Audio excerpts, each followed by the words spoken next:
दोस्तों आज का हमारा टॉपिक है reaction of a non metallic oxide with base, यानी नॉन मेटेलिक पीरियोडिक टेबल तो अभी आपने पढ़ा नहीं है तो याद रख लीजिए थोड़ा सा। जो लेफ़्ट साइड में है, ठीक है ना, यानी एस ब्लॉक वाले यानी स्टार्टिंग के 2 कॉलम। क्लियर हुआ? थोड़ा सा मैं आपको ओवरव्यू दे देता हूँ। इस तरीके से पीरियोडिक टेबल देखेंगे आप, ठीक है। तो ये इधर जो एस ब्लॉक वाले हैं ये सारे मेटल है और इधर पी ब्लॉक में कुछ ऐसे ऐसे करके दे रखा होगा। तो जो टेढ़े लाइन की इस साइड वाले ये सारे क्या हैं, नॉन मेटेलिक है, ठीक है। यानी ये जो नॉन मेटल वाले हैं इस नॉन मेटल के साथ लगा हुआ है ऑक्साइड ग्रुप यानी ऑक्सीजन। तो कह रहा है कि अगर वो नॉन मेटल है उसके साथ ऑक्सीजन लगा हुआ है, ठीक है, तो अगर वो बेस के साथ रिएक्शन करे तो क्या होगा, ठीक है। तो टॉपिक समझ में आया, टॉपिक क्या कहना चाह रहा है। तो आइए आगे बढ़ते हैं। You saw the reaction between carbon dioxide and calcium hydroxide, और जिसको हम लाइम वाटर भी बोलते हैं, इन एक्टिविटी 2.5। तो कैल्शियम हाइड्रोक्साइड क्या है, ये तो बेस है और ये अगर रिएक्ट करता है कार्बन डाइऑक्साइड यानी कार्बन क्या है, CO2, कार्बन डाइऑक्साइड। कार्बन तो हो गया नॉन मेटल और इसके साथ ऑक्सीजन जुड़ा हुआ है, यानी ये क्या हो गया, नॉन मेटेलिक ऑक्साइड। तो कह रहा है कि अगर ये रिएक्ट कर दे कार्बन डाइऑक्साइड के साथ तो क्या बना देता है, सॉल्ट एंड वाटर। और एक जगह याद कीजिए सॉल्ट और वाटर कब बनता है, कि जब एसिड प्लस बेस रिएक्ट करता है तो क्या बनाता है, सॉल्ट प्लस वाटर, यही तो। क्लियर हुआ? तो अब यहीं से देखिए कॉन्सेप्ट निकलता है कि जब हमारा कैल्शियम हाइड्रोक्साइड यानी CaOH होल ट्वाइस CO2 के साथ रिएक्ट करता है तो सॉल्ट और वाटर बनाता है। और यही सॉल्ट और वाटर आपकी जब एसिड बेस रिएक्ट करता है ना, एसिड बेस, तब भी क्या बनता है, सॉल्ट और वाटर। क्लियर हुआ? तो अगर हम बात करें कि जो बेस है वो तो बेस है, तो बेस कौन है, CaOH होल ट्वाइस, ये तो बेस है। तो आखिर में ये भी सॉल्ट और वाटर ही बना रहा है, जबकि कैल्शियम हाइड्रोक्साइड क्या है, बेस है ना। तो ऑटोमेटिक जो बाकी बचा हुआ तो क्या है, एसिड हो गया। क्लियर हुआ? यानी कि जो हमारा CO2 हो गया, CO2, ठीक है, तो CO2 को हम क्या मान के चलेंगे, एज अ एसिड। क्लियर हुआ? तो यही देखिए लिखा हुआ है कि जब एसिड बेस रिएक्ट करता है तब भी सॉल्ट और वाटर बनता है। और एक चीज़ तो कन्फर्म है कि जो CaOH होल ट्वाइस है वो क्या है, वो तो बेस है, ठीक है। तो बाकी जो बचा हुआ है वो क्या हो जाएगा, ऑटोमेटिक वो एसिड हो जाएगा। यही कहना है टॉपिक का। तो वही देखिए लिखा हुआ, since this is similar to the reaction between base and acid. तो कह रहा है ये कुछ वैसा ही रिएक्शन है जैसा कि एसिड और बेस के बीच में जब होता है तब होता है। तो यहाँ से हम क्या कह सकते हैं, we can conclude that non metallic oxides are acidic in nature. तो इस तरीके से हम ये कह सकते हैं कि जो नॉन मेटालिक वाले ऑक्साइड है यानी नॉन मेटल के साथ जो ऑक्सीजन जुड़ा हुआ है यानी CO2 है, तो CO2 को हम क्या बोल सकते हैं कि ये एसिडिक नेचर का होता है। क्लियर हुआ? इसको हम क्या बोल सकते हैं, एसिडिक नेचर का। तो चलिए उसके बाद देखते हैं हमारा जो नेक्स्ट टॉपिक है वो है, what do all acids and all bases have in common. तो कह रहे जितने भी एसिड है, ठीक है ना, उन सभी में क्या कॉमन है, और इसी तरीके से जितने भी बेस है उनमें क्या कॉमन है। क्लियर हुआ? तो जो भी एसिड है उनमें कुछ ना कुछ तो कॉमन प्रॉपर्टीज़ होगी जिसकी वजह से हम उनको एसिड बोलते हैं। जैसे HCl हो गया, H2SO4 हो गया, ये सब क्या है, एसिड है। या फिर NaOH हो गया या CaOH होल ट्वाइस हो गया, इनको भी हम बेस बोल रहे हैं या उनको एसिड बोल रहे हैं। तो कुछ ना कुछ तो बात होगी ना जिसकी वजह से उनको हम एसिड या बेस बोल रहे हैं, कि दोनों कंपाउंड ही एसिड है और इधर दोनों कंपाउंड बेस है। तो क्या रीज़न है, कुछ ना कुछ कॉमन होगा, तो उसी कॉमन के बारे में हमें ढूंढना है। क्लियर हुआ? In section 2.1 we have seen that all acids have similar chemical properties। तो ये हमने देख लिया कि सारे एसिड के पास क्या होता है, उनका एक एक सिमिलर यानी एक जैसा प्रॉपर्टी होता है, यानी उनका बिहेवियर एक जैसा होता है। तो कह रहा है कि ये किस वजह से ऐसा हो रहा है कि उनकी प्रॉपर्टी सेम है। We saw in activity 2.3 that all acids generate hydrogen gas on reacting with metals. तो हमने ये भी देखा है कि जो कोई भी मेटल है अगर वो एसिड के साथ रिएक्ट करता है तो क्या जनरेट करता है, हाइड्रोजन। ठीक है, फिर उसके बाद क्या कह रहा है, so hydrogen seems to be common to all acids.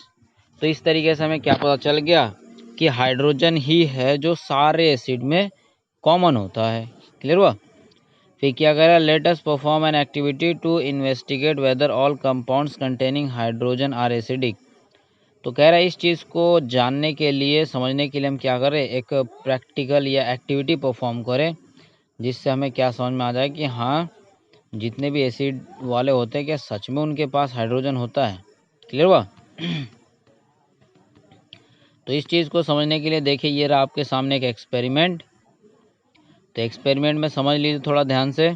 ये देखिए एक बीकर रखा हुआ है, बीकर के ऊपर एक रबर का कॉर्क रखा हुआ है ताकि इसके ऊपर हम क्या करें, इस कील को धंसा दें।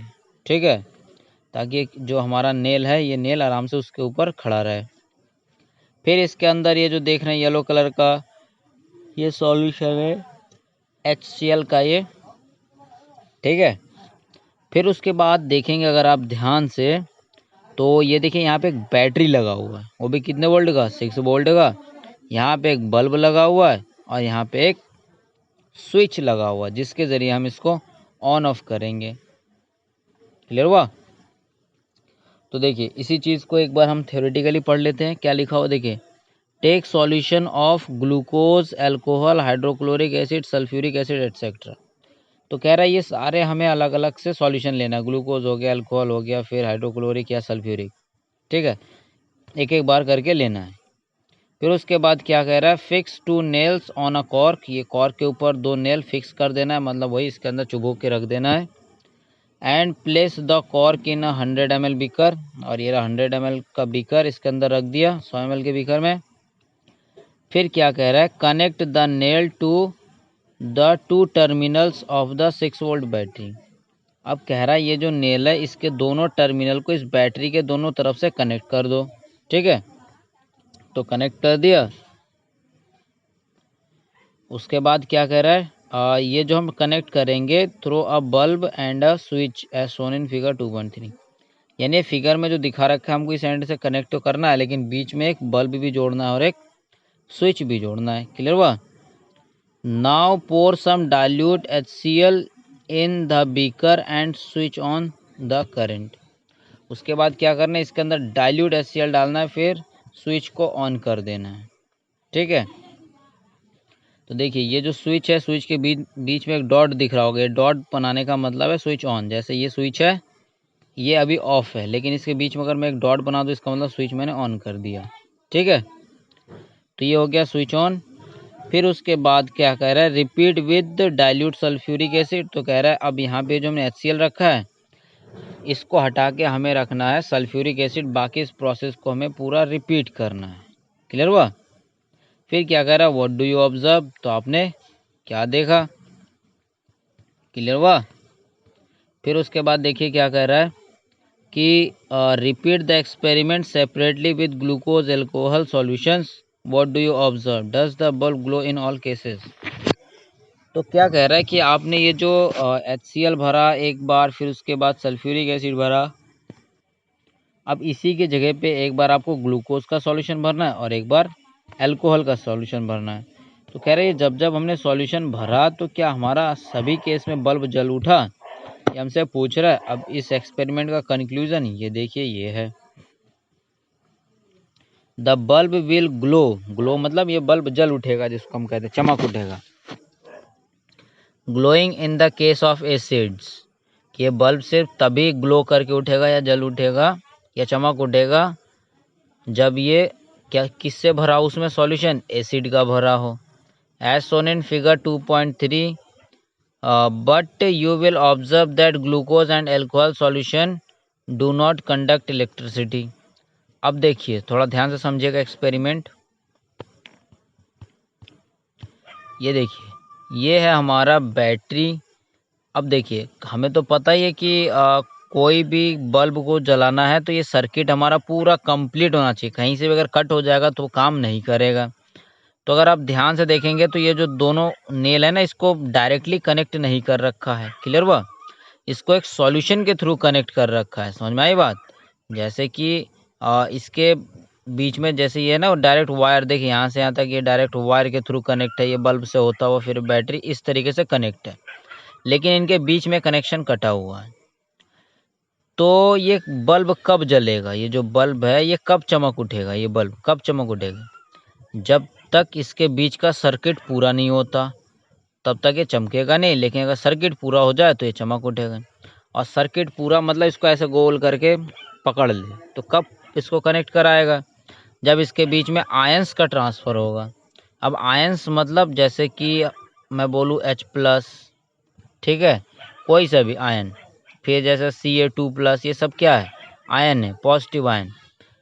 ठीक है, आयन मतलब इलेक्ट्रॉन देने या लेने के बाद जो उसके ऊपर इलेक्ट्रॉन की कमी या ज़्यादा हो जाता है उसी को बोलते हैं आयन। तो इस तरीके से अगर इलेक्ट्रॉन ले लिया है तो आता है निगेटिव आयन, अगर इलेक्ट्रॉन दे दिया तो आता है पॉजिटिव आयन। तो देखिए, ये बल्ब तभी जल उठेगा जब यहाँ से कोई ना कोई आयन इधर जाएगा। ठीक है, तो ये तभी जल उठता है जब सिर्फ एसिड इसके अंदर भरा होता है। इसका मतलब एसिड के अंदर कुछ ना कुछ तो आयन है ना, जो इस कील से या इस नेल से होता हुआ इस नेल के पास आ रहा है। क्लियर हुआ? इसका मतलब कि एसिड के पास कुछ ना कुछ आयन होता है। अब वो आयन कौन है? वो है H+ आयन। क्लियर हुआ ना? तो वही देखिए, कह रहा है कि जब हमने ग्लूकोज और अल्कोहल भरा तब तो वो बल्ब इलेक्ट्रिसिटी कंडक्ट ही नहीं किया। जब कंडक्ट ही नहीं किया तो वो जलेगा ही नहीं। फिर क्या कह रहा है, देखिए, glowing of the bulb indicates that there is a flow of electric current through the solution. तो जो ग्लो कर गया यानी बल्ब हमारा जल उठा, उससे क्या पता चल गया कि करंट उस पानी से या उस सॉल्यूशन से होता हुआ एक तरफ से दूसरी तरफ गया। सॉल्यूशन मतलब वही लिक्विड जो है, उस लिक्विड से होता हुआ पास हुआ। The electric current is carried out through the ions. ठीक है, ये जो सॉल्यूशन है, सॉल्यूशन के अंदर through the solution bye ions, यानी जो सॉल्यूशन के अंदर इलेक्ट्रिसिटी कंडक्ट हुआ वो किसकी वजह से हुआ? आयंस की वजह से। Since the cation present in acids, और एसिड के अंदर केटाइन, केटाइन मतलब positive ion, positive ion H+ है। They suggest that acids produce hydrogen ions. तो इसी से हमारा क्या ये क्लियर हो गया कि जो एसिड है वो देता है H+ आयन इन सॉल्यूशन, यानी सॉल्यूशन के अंदर ही H+ आयन देगा। और यही होता है which are responsible for their acidic properties. और इसी के वजह से ही वो रिस्पॉन्सिबल है कोई भी एसिड की जो वो प्रॉपर्टी है कि मतलब ये एसिडिक नेचर है। तो यहाँ से क्या क्लियर हो गया कि किसी भी एसिड का अगर आप सॉल्यूशन बनाएंगे, मतलब उसको पानी में घोल देंगे, तो वो अपना H+ आयन फ्री कर देगा और उसी की वजह से उसमें करंट पास होता है। फॉर एग्जांपल, बैटरी के अंदर क्या डला होता है? H2SO4। तो आप अगर बैटरी के अंदर भी देखेंगे तो ये जो टर्मिनल लगा होता है डायरेक्ट कनेक्ट नहीं होता है एक दूसरे से। इसके बीच में जो सॉल्यूशन भरा हुआ है ना H2SO4 का, ठीक है ना, ये सॉल्यूशन भरा होता है पूरा, तो ये सॉल्यूशन के थ्रू ही कनेक्ट होता है। ये डायरेक्ट ये टर्मिनल जो है ये डायरेक्टली एक दूसरे के साथ ऐसे कनेक्ट नहीं होते हैं। ठीक है ना, ये किसके थ्रू कनेक्ट होते हैं? इस H2SO4 के। इसका मतलब एसिड के अंदर क्या होता है? आयंस। और वो आयन कौन है जो इलेक्ट्रिसिटी पास करवाता है? वो है H+ आयन। ठीक है, तो यही H+ आयन रिस्पॉन्सिबल होता है आपके एसिडिक नेचर के लिए। फिर उसके बाद आके देखिए, कह रहा है what happens to an acid और a base in water solution, कि किसी भी एसिड को या बेस को अगर आप क्या करें, पानी में मिला दे तो क्या होता है। तो इस टॉपिक को भी हम नेक्स्ट लेक्चर में देखेंगे। तब तक के लिए हंसते रहिए, मुस्कुराते रहिए, आगे बढ़ते रहिए। Thank you.